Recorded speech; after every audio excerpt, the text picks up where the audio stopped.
Hello, everyone, and welcome to Ingenious Talks Online, Intelligent Robotic Spacecraft, Developing and Evaluating Advanced Autonomous Space Robotic Technologies. Thank you for joining us today. My name is Laura Kilpatrick, and I'll be serving as the moderator for today's event. While we meet today on a virtual platform, we would like to acknowledge the Algonquin Nation, whose traditional and unceded territory we are gathered upon today. We do this to reaffirm our commitment and responsibility in improving relationships between nations and to improving our own understanding of local Indigenous peoples and their cultures. Together, please consider how we are and can each, in our own way, try to move forward in a spirit of reconciliation and collaboration. And now I'm pleased to introduce to you our speaker, Dr. Steve Ulrich. Professor Ulrich is an assistant professor in the Department of Mechanical and Aerospace Engineering and director of the Spacecraft Robotics and Control Lab at Carleton University. His current research interests include robotics, computer vision, path planning, as well as adaptive and artificial intelligence-based control applied to spacecraft proximity operations and formation flying. He is a member of the IFAC Technical Committee on Adaptive and Learning Systems, a member of the American Institute of Aeronautics and Astronautics Guidance, Navigation, and Control Technical Committee, and an associate editor for the Journal of Astronautical Sciences. In 2013, as a postdoctoral associate with the Space Systems Lab at MIT, he contributed to the development and validation of vision-based relative navigation and control using the Sphere's experimental facility for the International Space Station during expeditions 34 and 35. Today, Professor Ulrich will discuss space robotics and key enabling technologies required to accomplish complex maneuvers autonomously, such as advanced robotics, computer vision, path planning, and intelligent control systems.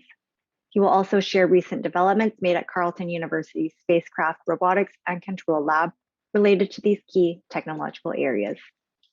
Thank you, Professor Ulrich, for joining us today, and now I'll hand it over to you. Before we begin, let me kind of introduce where I'm coming from in terms of background. So during my master's degree at University of Sherbrooke back in 2005, I was introduced to advanced control theories, and particularly adaptive control theories. And I applied that to the problem of the planetary landing on Mars using autonomous robots. So that was kind of my first introduction to spacecraft engineering and advanced control theories. Immediately after my master's, I was lucky enough to be hired by my former thesis supervisor, who owns a company in Sherbrooke called Ingenious Aerospace, where I worked for a little bit over 2 years as a research engineer, applying those control theories that I learned throughout my master's degree to actual spacecraft mission, one of them being the European Space Agency's Prof spacecraft, which was the second world's fully autonomous spacecraft ever launched in space. So that was a great opportunity to further enhance my skills and expertise in this area of research. Then I decided to go back to school, and I chose Carleton University to earn a PhD in aerospace engineering. And during my time at Carleton as a student, I was introduced to space robotics and more advanced control theories as well. After this, I was hired as a postdoc fellow at the MIT Space Systems Lab in Cambridge, Massachusetts, where I expanded my research interests and expertise to also include computer vision techniques and path planning techniques as they pertain to spacecraft relative motion and proximity operations. So when I say proximity operations, I mean that you have two spacecraft operating very close to one another in order to perform some advanced maneuvers. And we'll talk about that later during this talk. But one of the highlights of my stay at MIT was to be in charge of the Spheres facility, which is inside the Japanese experiment module of the ISS. So this facility allows researchers to experimentally validate, in a 6 degrees of freedom, their guidance, navigation, control techniques, path planning, computer vision as well, in a meaningful setup. And just to give you an idea, one of the cool projects I was involved with is this one, where we had two platforms, one of them acting as a spacecraft servicer, and that's the one which was equipped with computer vision sensors, in that case, stereo cameras.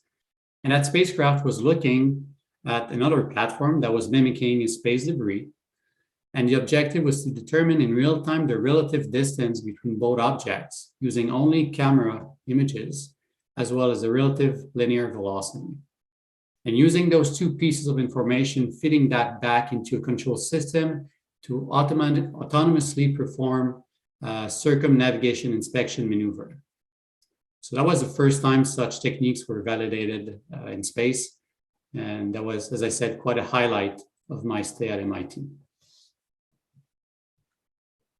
And after that, I came back to Carleton as a professor, focusing really on research at the interface of control theory, robotics, computer vision, and path planning to enable the next generation of intelligent robotic spacecraft.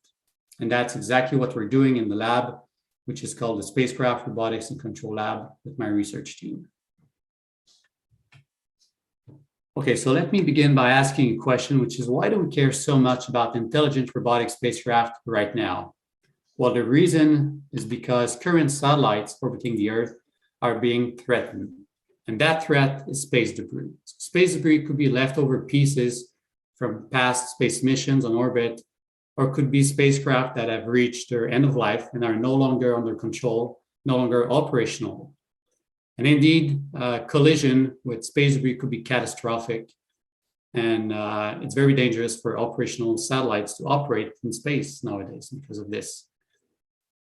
So the research community is kind of unanimous in terms of the solution that we need to put forward to mitigate the space debris problem. And that solution is to send up a chaser spacecraft, or if you will, an intelligent robotic spacecraft, equipped with computer vision sensors, robotic arms, advanced path planning and control algorithms and software to capture a piece of debris, could be, leftover piece or full spacecraft, as I mentioned before, and let it deorbit and burn up in the atmosphere.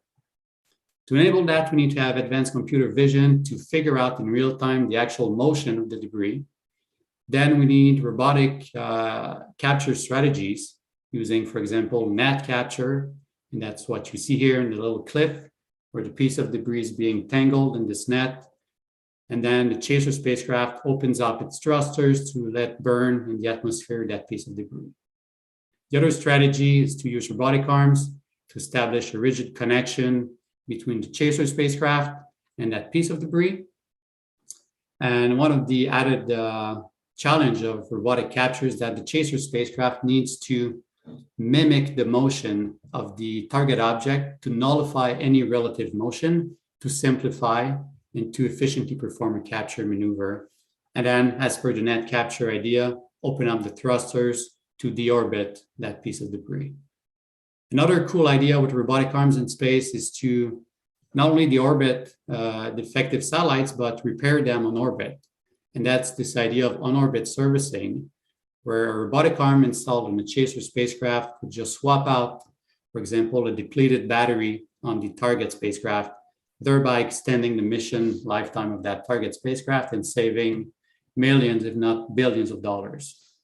So I've talked about the intelligent robotic spacecraft without yet properly defining what I was referring to. So when I say intelligent robotic spacecraft, I'm referring to spacecraft with much more advanced capabilities than what we currently have on orbit.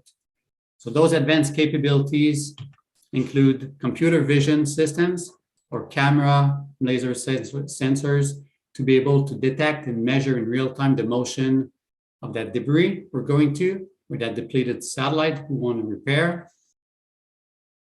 That intelligent robotic spacecraft shall also be equipped with advanced path planning capabilities to be able to calculate the best trajectory to follow all the way up to that piece of debris in a collision-free manner.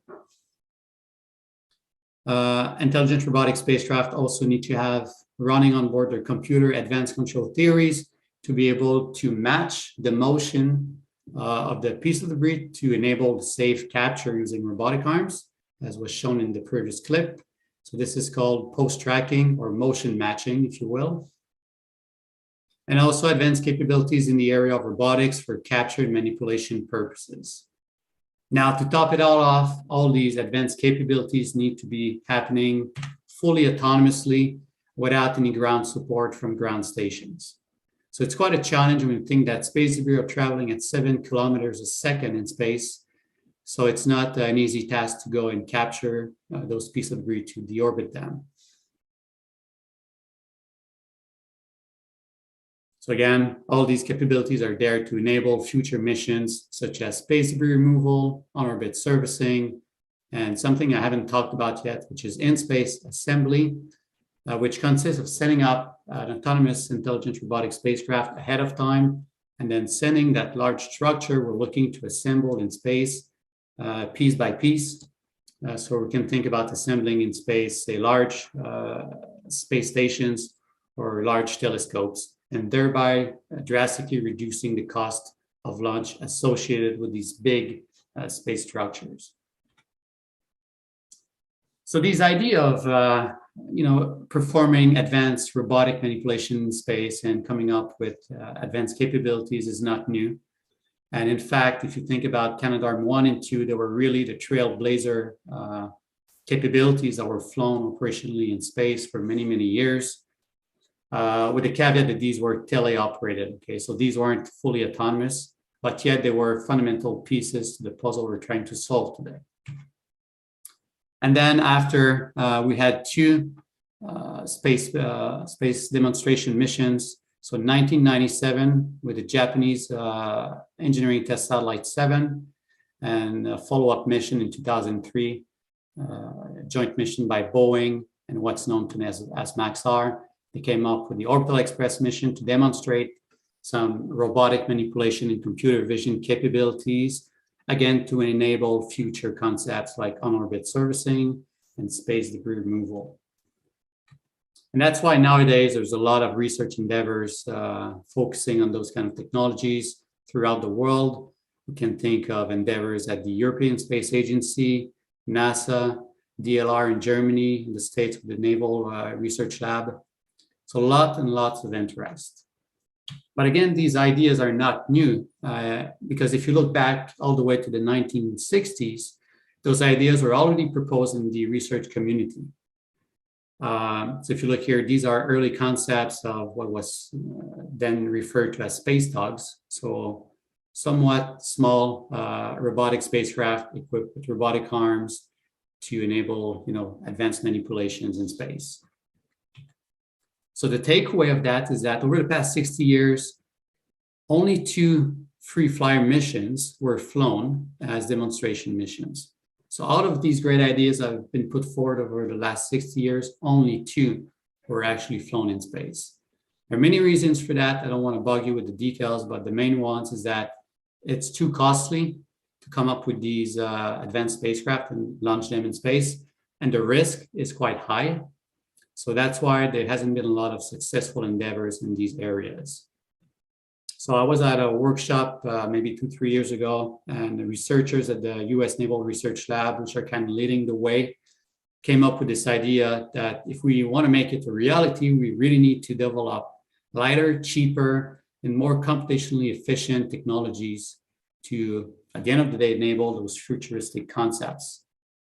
And that's exactly what we're focusing our attention in the lab at Carleton within the Spacecraft Robotics and Research Lab. I established with my students when I came back from MIT. And the centerpiece of the lab is a facility called the Spacecraft Proximity Operation Testbed, which consists of a large and very flat granite surface upon which we float 2 spacecraft platforms, one of which plays the role of a space debris, and that's typically the black platform you see here. And the red platform plays the role of a chaser spacecraft. So that one is equipped with a variety of computer vision sensors, a robotic arm, and runs advanced artificial intelligence control algorithms and advanced path planning techniques as well on board. And the way it works is that those 2 platforms float on a friction-free environment thanks to the use of air pucks. These are the blue pucks you see underneath the platforms. And what is important to understand is that these 2 platforms are running fully autonomously. our control algorithms, our path planning techniques, running computer vision software as well. So as I said, one of them is equipped with a robotic arm. That's the red platform that mimics a chaser spacecraft. Okay, so in the remainder of this talk, I'll really focus on those 4 pillars of our research activities in the lab under the umbrella, which is spacecraft proximity operations, enabling, as I said, space debris removal missions or on-orbit servicing missions, and possibly in space assembly as well. Because the other umbrella of research projects in the lab is referred to spacecraft formation flying, but due to time constraint, I'm not going to talk about that in this talk. So really focusing our attention to prox ops when it comes to enabling future on-orbit servicing and space debris removal missions. Okay, so when we talk about computer vision, the objective is really, as I said previously, to determine or calculate the motion of an unknown object, which is spinning in front of our camera in space. That unknown object could be, again, a piece of debris that we don't know anything about, or it could be a satellite which is designed to be serviced, but is not equipped with known markers at known location on the spacecraft structure that would help us figuring out its motion. So we need to have very powerful algorithms that run computer vision techniques to be able to determine in real time that motion, which we don't know anything about before we get there. So the way it works is that based on those computer images gathered through the sensors, we then run computer vision techniques. These could be neural networks or more fundamental and traditional techniques in computer vision, such as perspective endpoints or even level set region-based techniques, to eventually come up with what's known as the pose of that object. And the pose is just a fancy word. That means that we're aiming to calculate the relative position and the relative orientation of that unknown object. And all of this has to run fully autonomously in real time on board the chaser spacecraft. So to give you an example in the lab of that work in the area of computer vision, this is a project done by a student recently in the lab at a master's level, where we had equipped the red platform with stereo grayscale camera, and we had the black platform just doing some random motion in front of it. And the objective was to see if the chaser spacecraft or the chaser platform could determine that motion without any a priori knowledge of that motion, without any help from fiducial markers that are typically used in space. For example, on the ISS, you have those big spherical markers. They look like giant stickers in a way. And the objective of those is to help out, Cygnus or any other docking vehicles to figure out the motion of the station prior to do a docking maneuver. So here, we're fully blind in the sense that we don't assume anything about the motion, and we're not helped with those fiducial markers on the target side.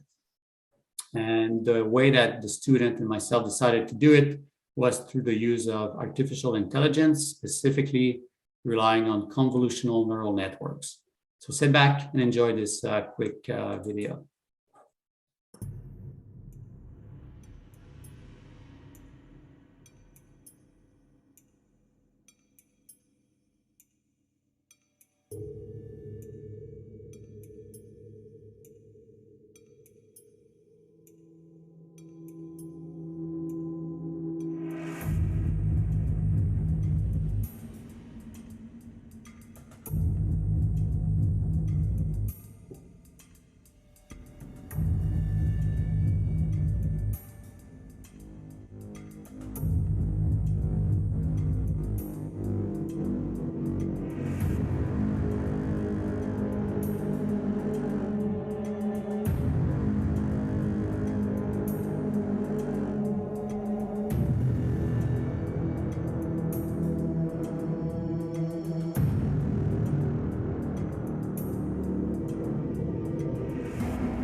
So the next area we're focusing on in lab is path planning, or also referred sometimes to as guidance. It's the same kind of capabilities inside the Chaser spacecraft.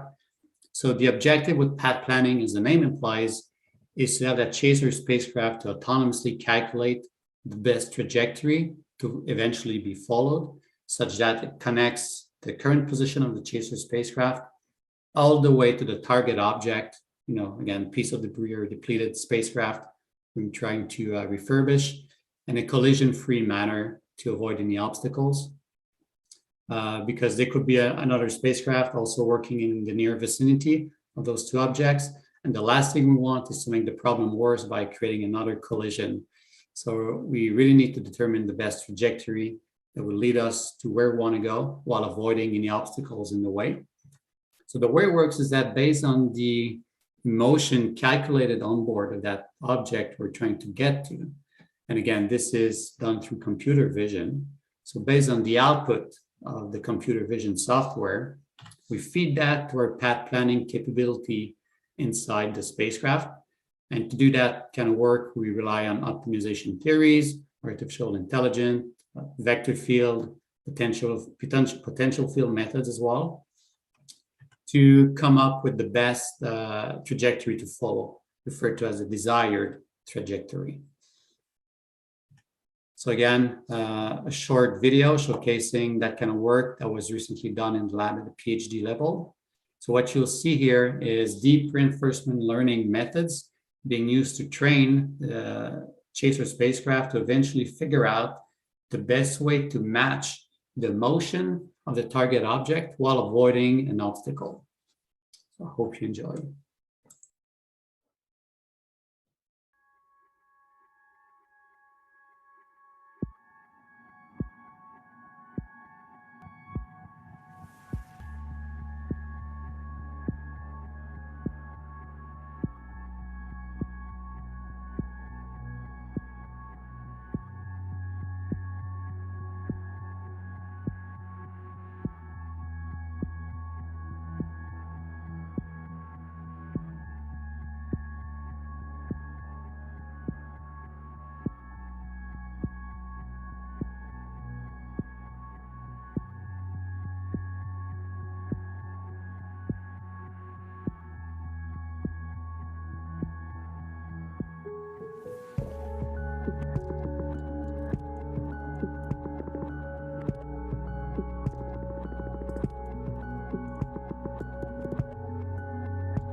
All right, so that was the first use of machine learning and artificial intelligence in terms of experiments in the spacecraft realm.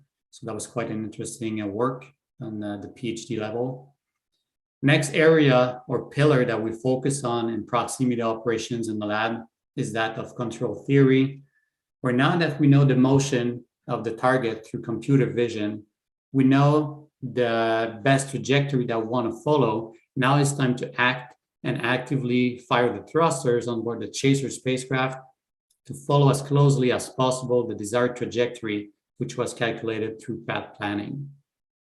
And because the space environment is full of external perturbations, there's drag, there's gravity gradient, solar radiation pressure, and there are a lot of uncertainty, we need some advanced control theories that will ensure that the actual motion has been created by the thrusters on board the chaser spacecraft matches as closely as possible the desired trajectory as calculated through path planning.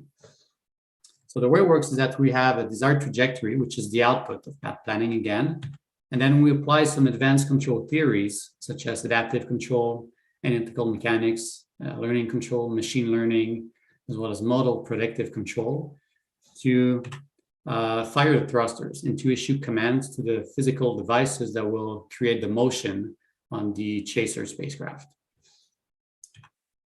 What you'll see in the next video from a master's student in the lab a couple of years ago was the use of the Udwadya-Kalaba framework.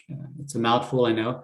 The details aren't important, but what is important to realize is that the method employed here to calculate the fire and to calculate the thrusters actions is fully analytical, meaning that it can be run very efficiently on board a real-time computer. And that was the first use of that control theory in that context.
Okay, so what you saw in that video was something similar to the deep reinforcement learning strategy that was developed for path planning.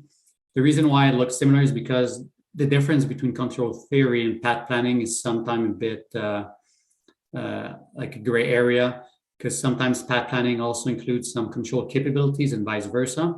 But really that work was focusing on the control theory aspects of things, like coming up with this analytical algorithms to fire the thrusters, to nullify any relative motion that might exist between the chaser spacecraft and the target object.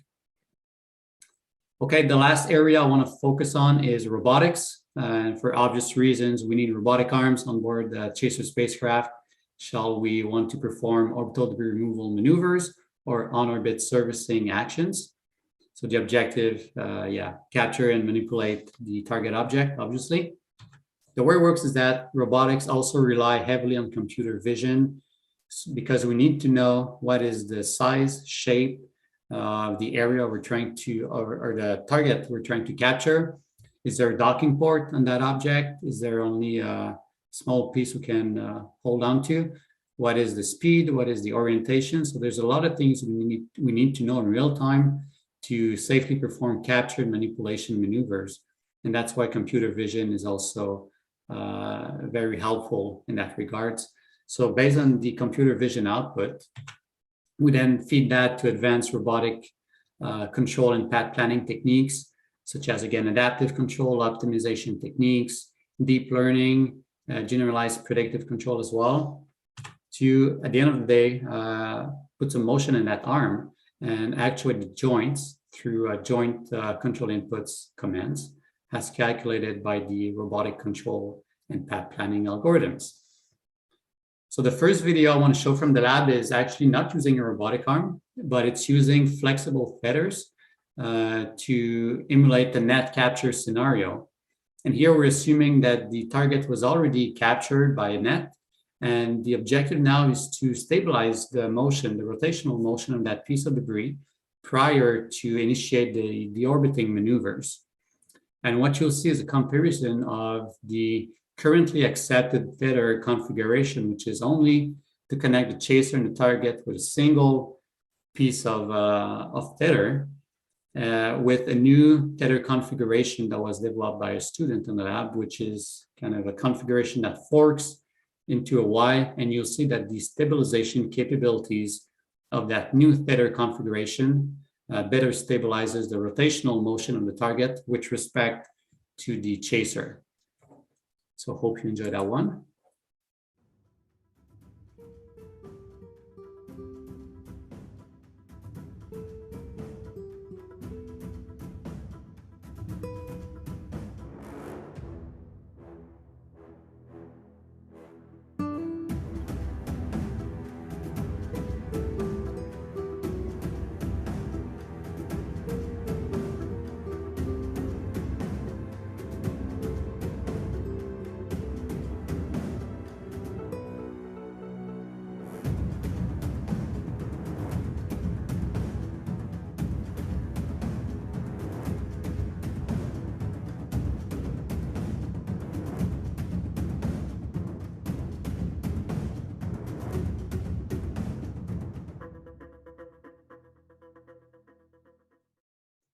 The next video in robotics is one where we came up with optimization techniques to unfold a robotic arm install of a chaser spacecraft.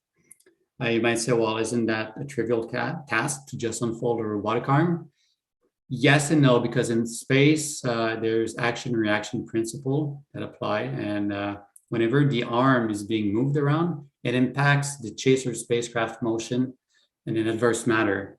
So the objective here was to deploy the robotic arm to position its end effector at a very specific location in front of the target spacecraft, in front of the chaser spacecraft, sorry, while at the end of the maneuver, ensuring that the chaser spacecraft returns to its initial orientation. Otherwise, in practice, if you don't return to your initial orientation after the deployment maneuver, it might mean that you've lost sight of the target object you're trying to capture. So that is an important feature that we need to have. And what you'll see is the standard control theory applied to solve that problem, which fails, because you'll see that at the end of the maneuver, although the end effector will be positioned exactly where it needs to be, the orientation of the red platform will be skewed. So it won't be returning to its initial orientation, which is facing up. And then we applied some advanced optimization theories and techniques, and we compare them to one another. So that's what you'll see in this upcoming video. Here we go.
I really like that video because it's as if the spacecraft was dancing with its robotic arm doing intricate motion.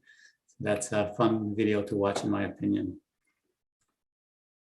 Okay, the last video I want to show is again using robotic arm for advanced manipulation tasks this time, and specifically for the capture maneuvers of a spinning target.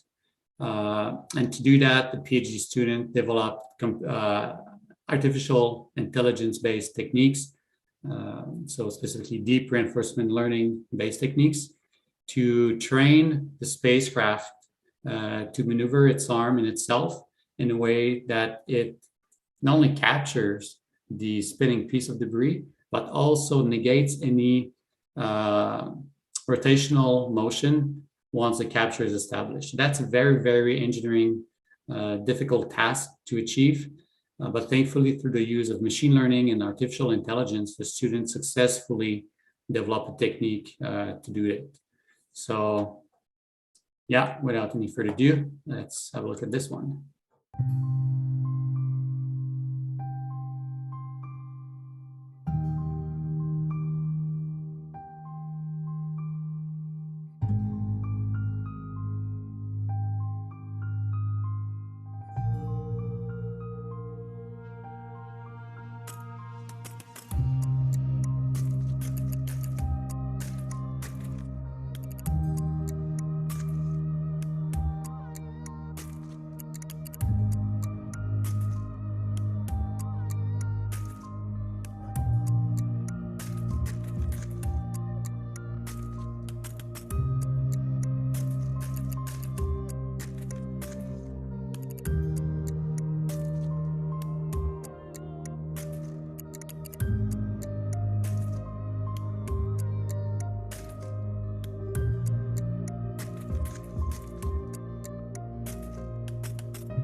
All right, so that pretty much summarizes what I had to show today. So I hope you enjoyed the little videos and that gave you a better insight as to what we do in the lab in terms of research activities related to future space debris removal missions, on-orbit servicing, and possibly in-space assembly as well.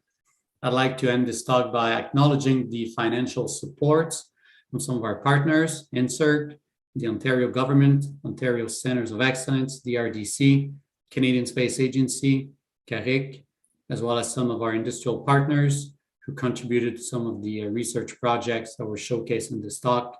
So Mission Control Space Services, Abruta Space Solutions, Bombardier Flight Sciences, MDA Space Robotics, NAPTEC Design Group, and Eurosat.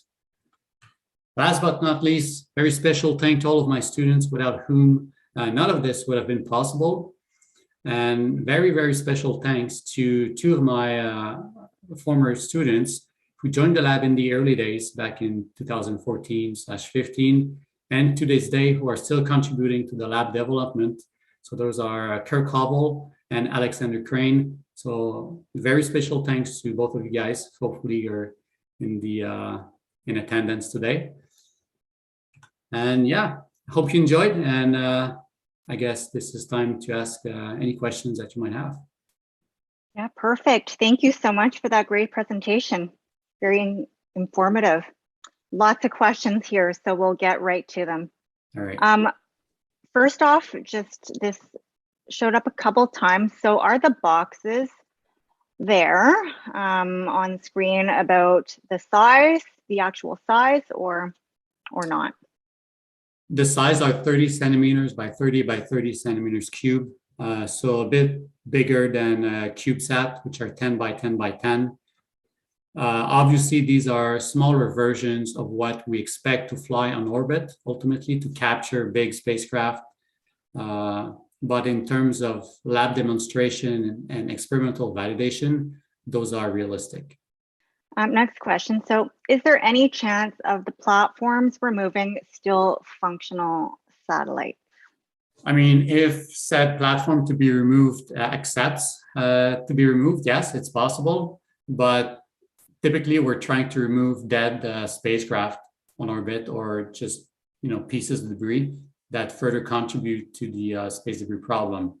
If a spacecraft is fully operational and doesn't need to be serviced, in the sense that the batteries don't need to be swapped or there's no additional fuel that needs to be transferred, then we typically want to leave those kind of spacecraft just completing their mission and approaching them when they're nearing their end of life to refurbish them and possibly extending their life, or just approaching dead spacecraft.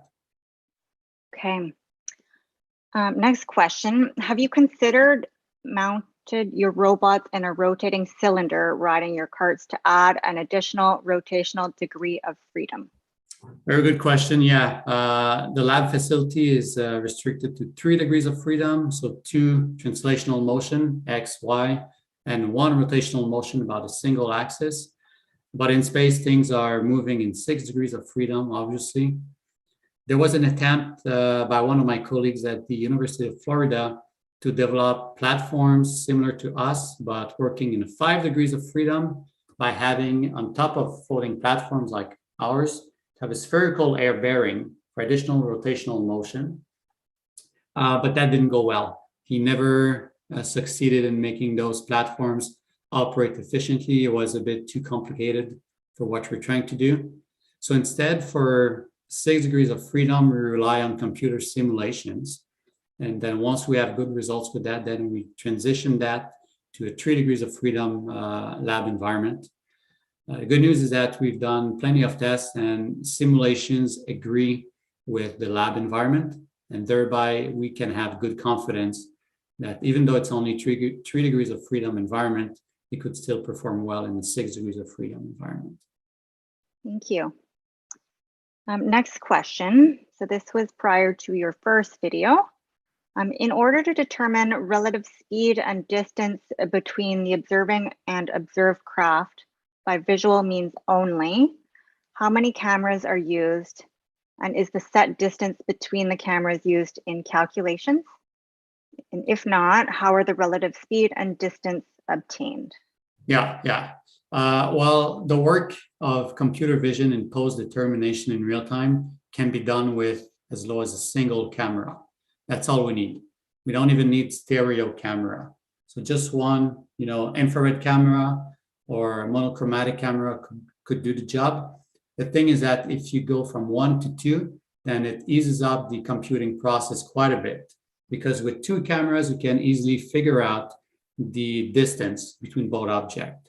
So that's kind of 1 degree of freedom already figured out, because that's how we humans perceive depth and distances.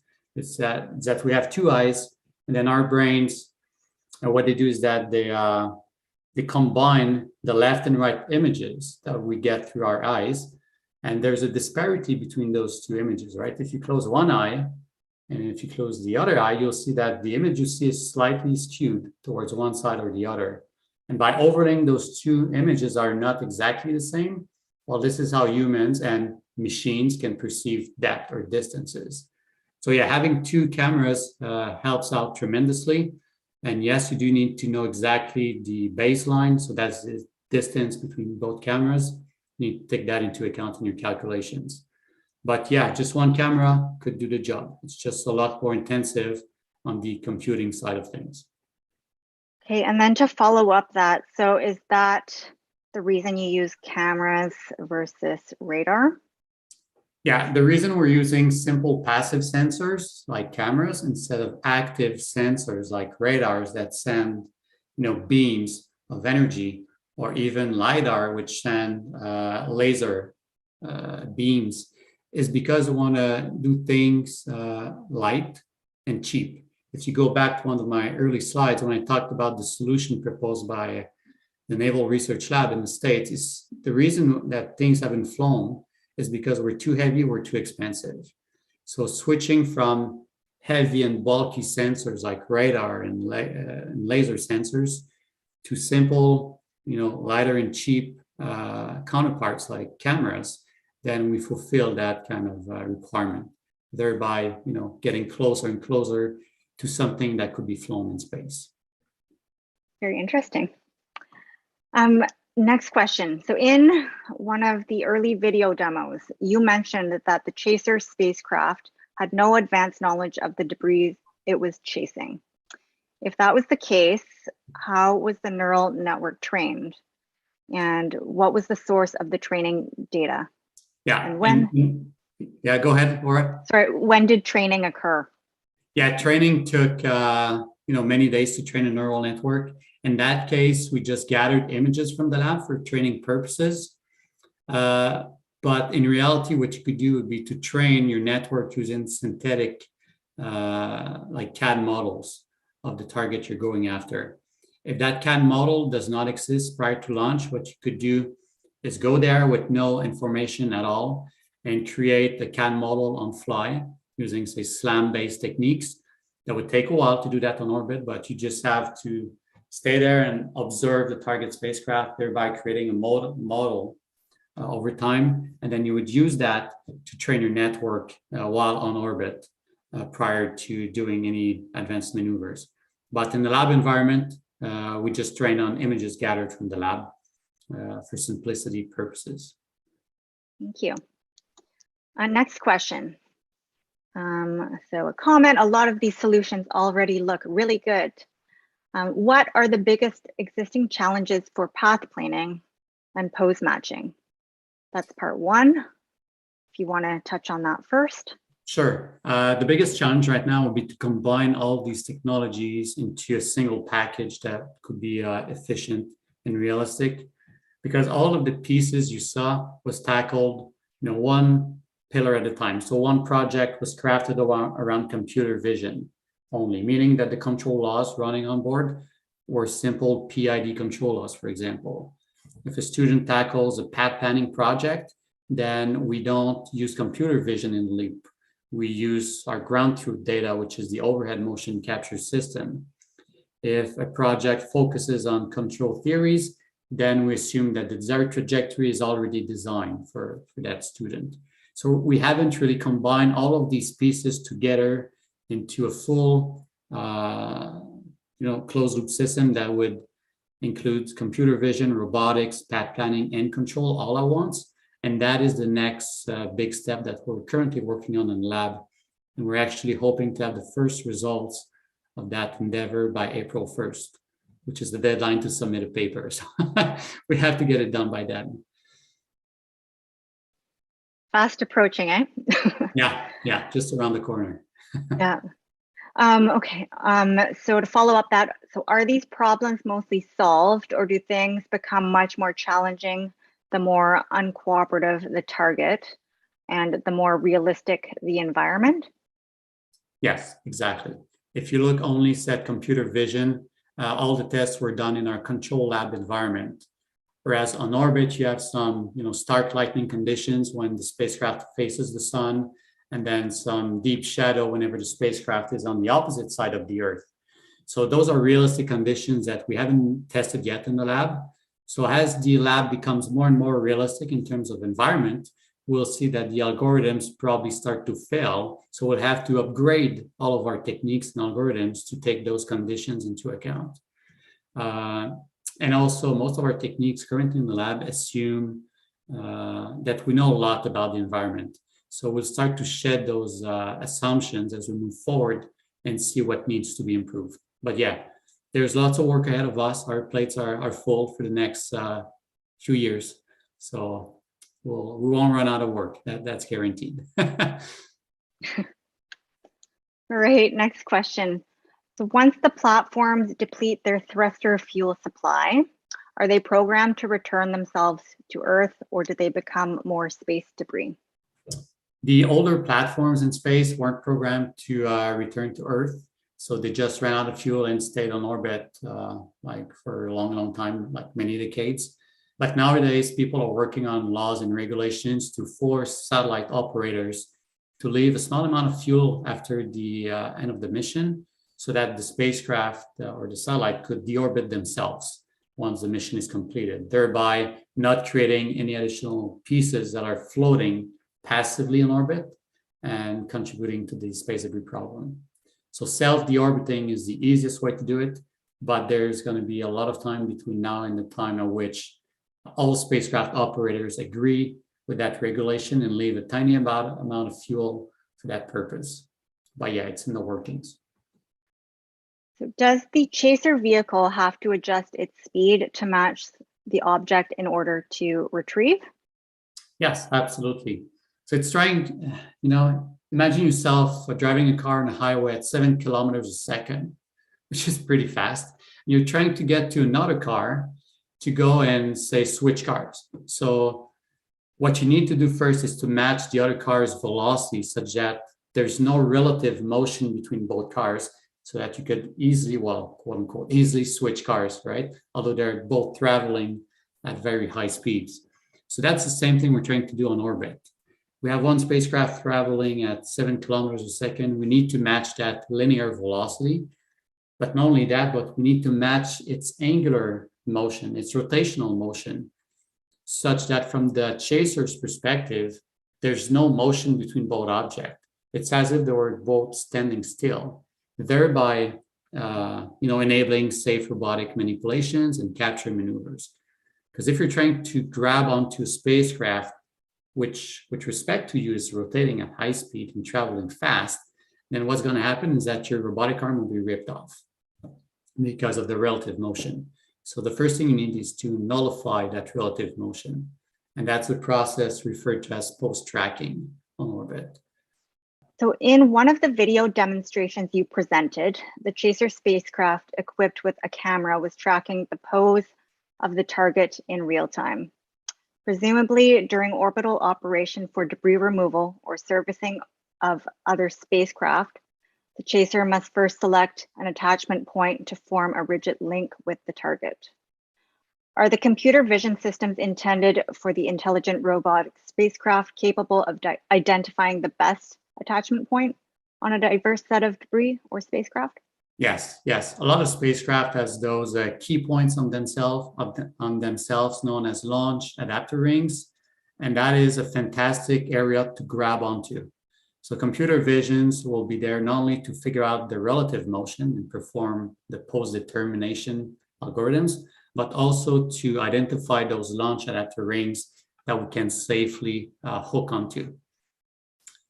We haven't tackled that aspect of the work in the lab yet, but that's something that we'll work on in the future projects for sure. Fantastic. Thank you so much. Well, unfortunately, that's all the time we have for today. And just wanted to say thank you for joining us today.